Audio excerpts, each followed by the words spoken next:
Join me and my son William as we head across the Northumberland Strait to Nova Scotia, where Highland adventure awaits. We travel from our home in PEI to the Cape Breton Highlands, where we camped 3 glorious nights in spectacular Meat Cove campground, drove the world-famous Cabot Trail. We hiked a bunch of trails and ate some great meals.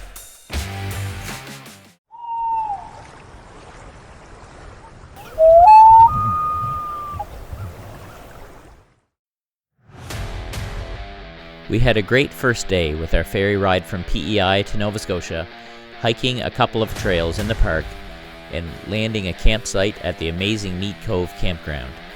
Saturday was the day that we planned to just hang around the Meat Cove area and explore close to the campground.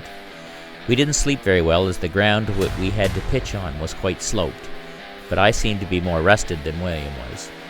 We woke to a wonderful sunrise, had some breakfast, made some wraps for our lunch, and headed out for the morning's adventure. Well, it's Saturday morning. We're in beautiful Meat Cove. Forecast says rain and showers most of the day, but it is blue with light fluffy clouds and sunny, looking good. We're just about ready to do the mountain trail. Meat Cove Mountain, which I've done before, which is very steep and very rewarding at the top. So that's about what we're gonna do. So I'll show you the great little sign here. I'll get it nice and close.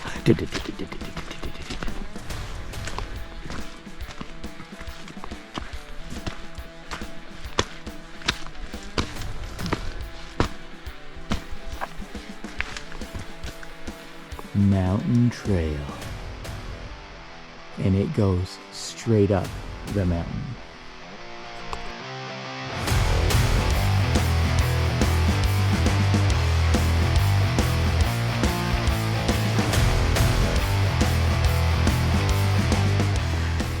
Yeah, that's steep. Whew. We're right on the side of a deep valley, gorge, water running in the bottom, all kind of loose shale, and my heart's pumping. How was good or bad? You can carry me back to the car for the ambulance? You rolled me. Beautiful open hardwoods, birch, maple, oak, acorns all over the ground. Neat. Okay, that's level with the trail right there. And here's where the trail goes. Probably difficult to tell on the video, but it is steep. This next section. William is very excited to tackle it. Hardly hold him back. Near the top of the trail.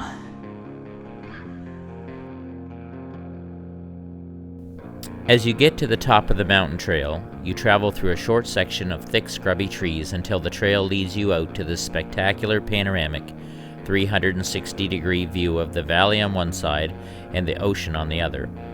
Everywhere you look are mountain peaks, valleys, rugged coastline, and the ocean.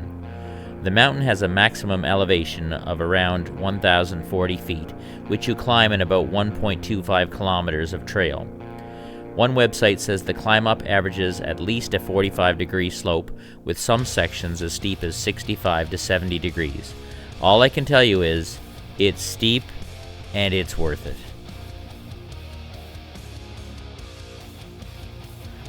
William was in awe of the view. I have hiked quite a few mountains, Maine, Alberta, California, but the view from Meat Cove Mountain is arguably my favorite. Even though this was my third time to the top, I was spellbound by the view as well. We took a few minutes to chat and to scan over the valley, full of the treetops that resembled tiny shrubs below us. We were going to spend some time up here and enjoy every minute of it.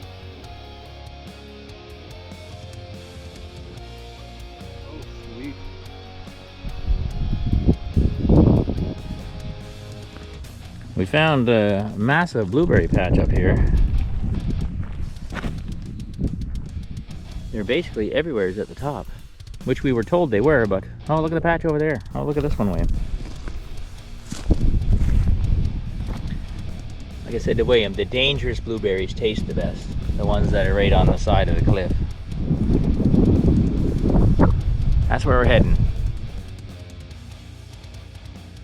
Once we finished marveling at the view where the trail emerges at the top of the mountain, we snacked on the abundant wild blueberries and then headed for higher ground to our immediate right. A well-worn path led to a bald, rocky summit which held the promise of more breathtaking views.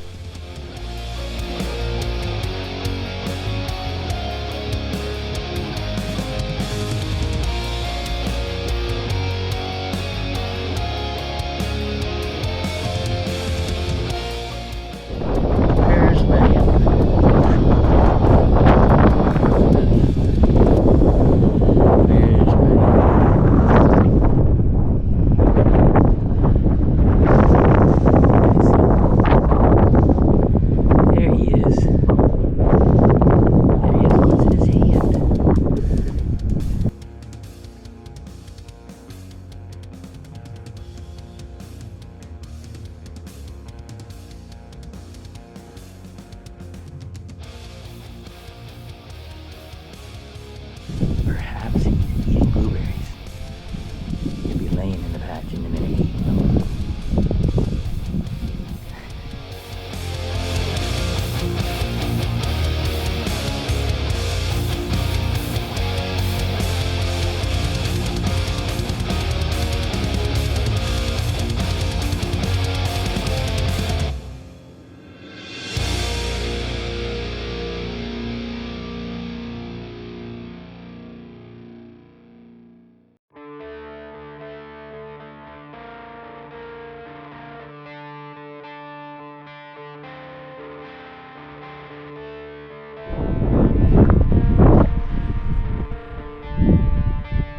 Our famous berry picker.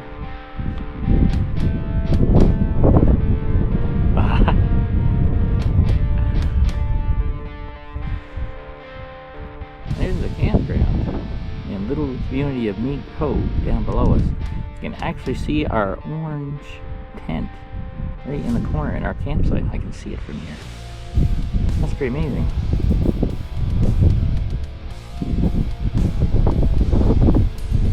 This is an amazing spot.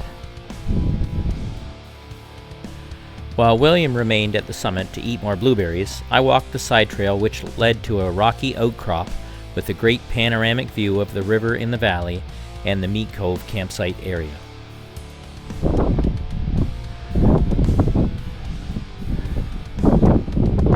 Eagle-eyed William spotted another trail to the higher bluff. This awesome bench sits overlooking the valley. Going along. So it looks like we got more exploring to do. Man, it's beautiful.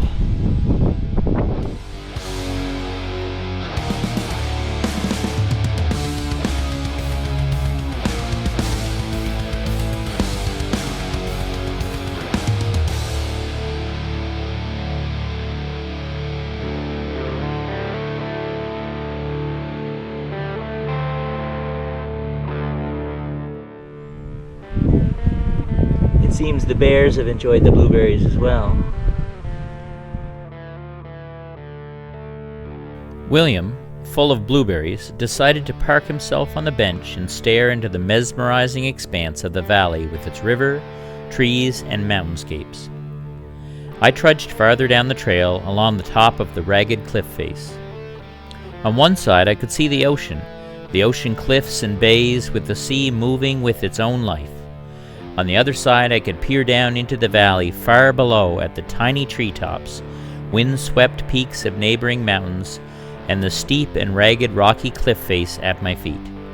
The walk over and down off the bluff was amazing, but the walk back up was breathtaking as I skirted the edge of the cliff face, soaking up every minute before the inevitable trip back down to the car.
Keep coming.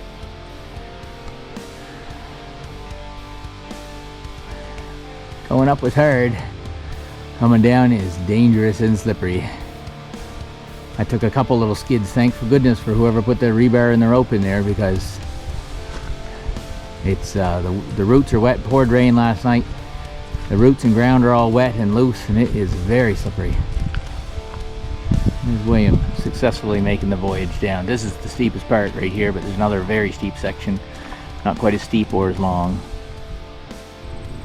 Well, here's my trail marker. Here's my car down there. I'm going to attempt Sugarloaf Mountain Trail. Well, I wasn't done for the day. One strenuous hike in, and I thought I should do a second one.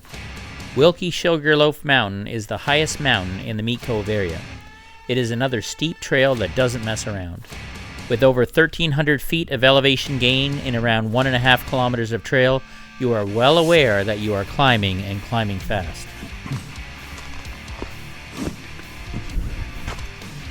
Trail quite steep, but it's not as steep as Meat Cove Mountain. This trail has more reprieve type areas where you can catch your breath on a less steep spot. But I ran into a fellow from Quebec on this way down. He says the views at the top are amazing. So rather than let me pant as I get to a steeper section, I will go. Well, I lied. The lower part had lots of reprieve, but the upper part was pretty steep and very steady. I'd say it's quite a bit longer trail than Meat Cove Mountain. And there's this cool mailbox at the top with like a guest book, which I'm going to sign here in a second. And some trail mix and different stuff in it. Anyway, I'm going to go exploring on the peak here. I think we're going to have pretty good views. It's a lot more, it's not open like Meat Cove, it's treed. So we'll see what we can see. Be back in a minute. At the summit, there are two trails. One trail leads to a rocky bluff with a great view of the coastal mountains and Aspy Bay. The other trail on the backside had views of the valley and peaks behind Sugarloaf Mountain.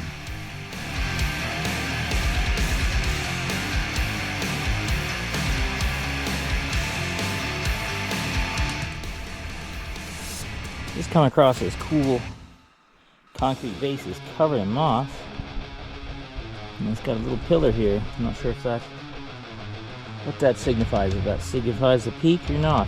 I think the summit is farther this way. So I took a side trail for that last view, which is a panoramic shot kind of out the side of the mountain, down into the valley and stuff. Well, that's really cool. I'd like to know what that was there for. I don't think it's granite, it's concrete, I think. It's all eroded. And it's old-fashioned concrete poured by hand. Of course, I guess it's hard to get a concrete truck up the mountain here. Silly boy.